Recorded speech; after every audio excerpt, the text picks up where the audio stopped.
सुप्रभात बच्चों। तो आज हम आप सबका मनपसंद विषय हिंदी सीखने वाले हैं। लेकिन हिंदी में आज हम क्या सीखेंगे ये बताने से पहले मैं आपको कुछ प्रश्न पूछूंगी। बच्चों, इस चित्र में आप क्या देख सकते हैं? एक लड़का सो रहा है।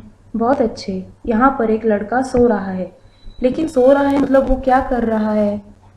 आराम कर रहा है। बहुत अच्छे, लड़का आराम कर रहा है। तो बच्चों मुझे बताओ, आप आराम कब करते हैं? जब हमें थकावट होती है। बहुत अच्छे, जब हम थक जाते हैं तब हम आराम करते हैं।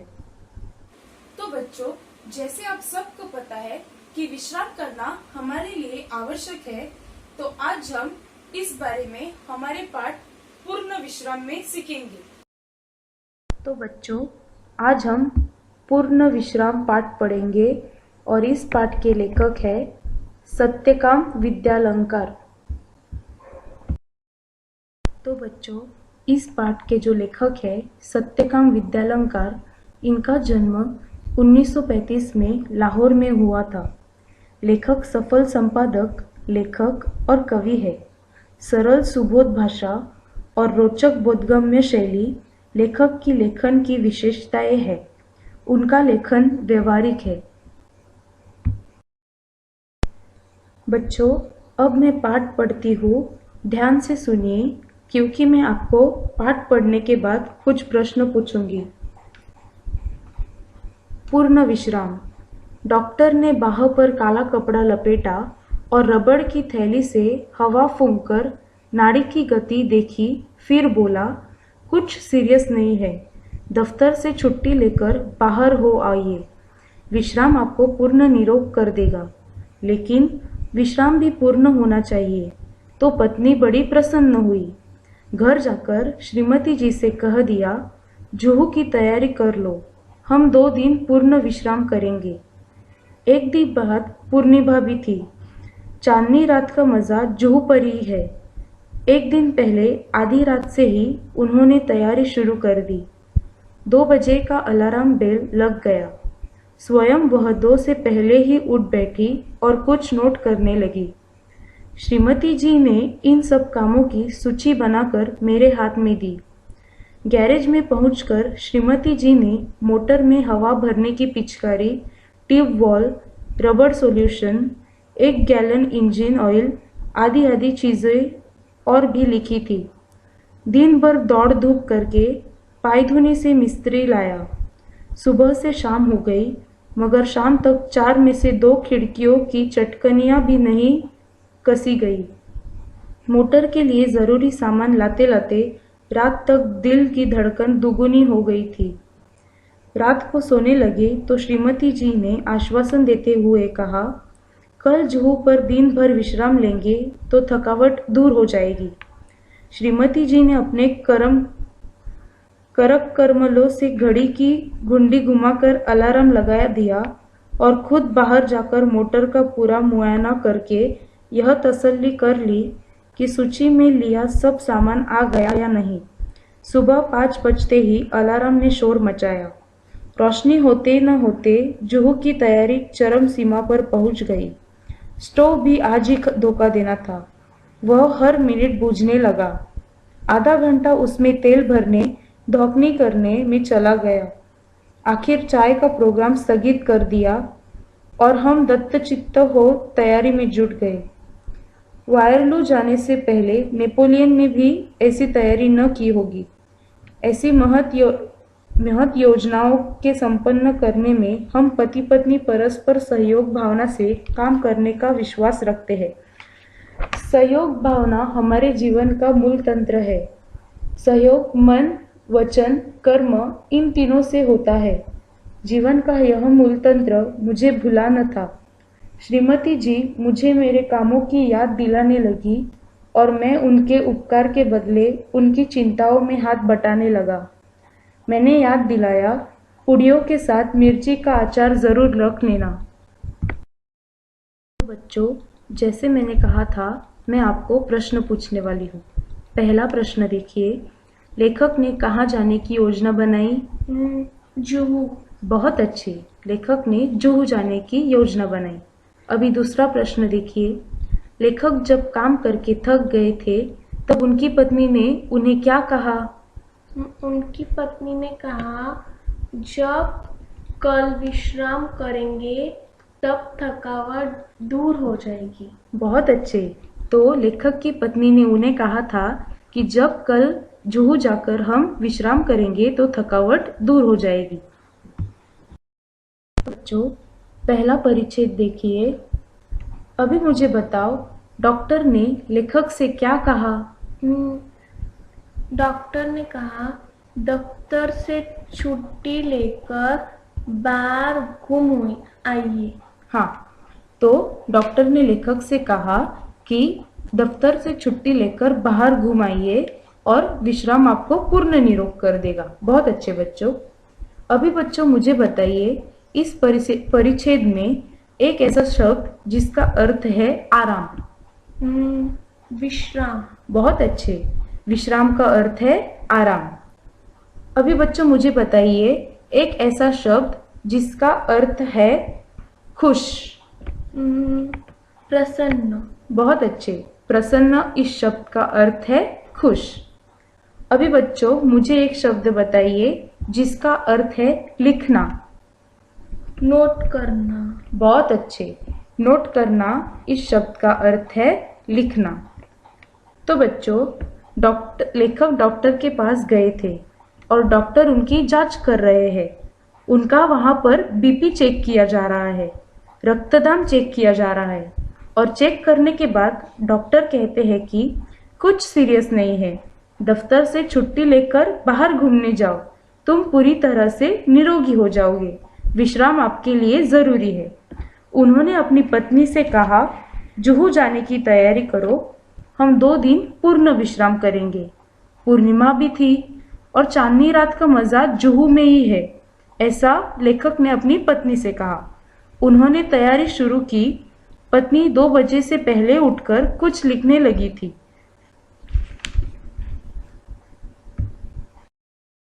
तो बच्चों, इस परिच्छेद में हमने 3 नए शब्द सीखे। पहला शब्द था विश्राम और इस शब्द का अर्थ है आराम। दूसरा शब्द सीखा प्रसन्न और इस शब्द का अर्थ है खुश होना। और तीसरा शब्द सीखा नोट करना और इसका अर्थ है लिखना। तो बच्चों, अब हम इस परिच्छेद की घटनाक्रम देखेंगे। डॉक्टर ने लेखक को पूर्ण विश्राम करने को बोला। उन लोगों ने जुहू जाने की योजना बनाई। उनकी पत्नी ने कुछ नोट किया।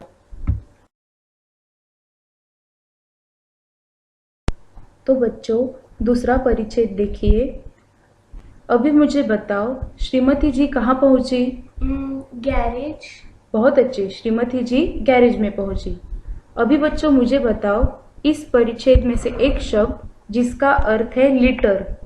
गैलन। बहुत अच्छे। 1 गैलन इस शब्द का अर्थ है 4 लीटर। तो बच्चों, श्रीमती जी गैरेज में पहुंचकर मोटर में हवा भरने की पिचकारी, ट्यूब वॉल, रबड़ सॉल्यूशन, 1 गैलन इंजन ऑयल आदि चीजें उन्होंने यादी में लिखी थी। दिन भर दौड़ धूप करके उन्होंने मिस्त्री लाया था। सुबह से शाम हो गई, मगर शाम तक उनका खिड़कियों का काम जो था वो नहीं पूरा हुआ। मोटर के लिए जरूरी सामान लाते लाते रात तक दिल की धड़कन दुगनी हो गई थी। रात को सोने लगे तो लेखक की पत्नी ने उनसे कहा कि कल जुहू पर दिन भर विश्राम लेंगे तो थकावट दूर हो जाएगी। तो बच्चों, दूसरे परिच्छेद में हमने एक नया शब्द सीखा जो था 1 गैलन। 1 गैलन इस शब्द का अर्थ है 4 लीटर। अभी हम दूसरे परिच्छेद की घटनाक्रम देखेंगे। गैरेज से हवा भरने की पिचकारी, 1 गैलन इंजन ऑयल इत्यादि चीजें यादी में लिखी थी। दिन भर काम करके दिल की धड़कन दुगनी हो गई थी। पत्नी ने कहा, कल आराम करेंगे तो थकावट दूर हो जाएगी। बच्चों, अभी तीसरा परिच्छेद देखिए। मुझे बताइए, सुबह अलार्म कितने बजे बजा था? 5 बजे। बहुत अच्छे, सुबह अलार्म 5 बजे बजा था। अभी बच्चों मुझे बताइए इस परिच्छेद में से एक शब्द जिसका अर्थ है निरीक्षण करना। मुयाना। बहुत अच्छे, मुआयना इस शब्द का अर्थ है निरीक्षण करना। अभी बच्चों मुझे बताइए एक शब्द जिसका अर्थ है अंतिम। चरम। बहुत अच्छे, चरम इस शब्द का अर्थ है अंतिम। अभी बच्चों मुझे एक और शब्द बताइए इस परिच्छेद में से जिसका अर्थ है हवा भरना। धोकनी। धौंकनी, धौंकनी इस शब्द का अर्थ है हवा भरना। बहुत अच्छे। अभी बच्चों एक और शब्द बताइए इस परिच्छेद में से जिसका अर्थ है एकटक हो जाना। दंतचित्त। बहुत अच्छे, दत्तचित्त इस शब्द का अर्थ है एकटक हो जाना। तो बच्चों श्रीमती जी ने अपने कर्मकलों की घड़ी को घुंडी घुमाकर अलार्म लगा दिया और खुद बाहर जाकर मोटर का पूरा निरीक्षण करके यह तसल्ली कर ली कि सब सामान आ गया है या नहीं, और सुबह 5 बजते ही अलार्म ने शोर मचा दिया। अभी रोशनी होते न होते जुहू की तैयारी चरम सीमा पर मतलब अंतिम सीमा पर आकर पहुंच गई थी, और उन्होंने आगे कहा है कि स्टोव को भी आज ही धोखा देना था क्योंकि वह हर मिनट बुझने लगा था। आधा घंटा उसमें तेल भरने हवा भरने में चला गया। आखिर चाय का प्रोग्राम उन्होंने स्थगित कर दिया और आगे की तैयारी में एकटक हो गए। एकटक मतलब दत्तचित्त हो गए। और वाटरलू, उन्होंने आगे कहा है कि वाटरलू जाने से पहले नेपोलियन ने भी ऐसी तैयारी न की होगी। अभी बच्चों इस वाक्य का अर्थ है, देखिए वाटरलू जो है वह एक जगह का नाम है और वहां पर युद्ध हुआ था, तो उसमें नेपोलियन नामक एक फ्रेंच आर्मी का आदमी था, तो उन्होंने भी उसमें इतनी तैयारी न की होगी। उन्होंने इतनी तैयारी लेखक और उनकी पत्नी ने जुहू जाने में की थी। तो बच्चों तीसरे परिच्छेद में हमने 4 नए शब्द सीखे। पहला था मुआयना। मुआयना इस शब्द का अर्थ है निरीक्षण करना। दूसरा शब्द हमने सीखा चरम। चरम इस शब्द का अर्थ है अंतिम।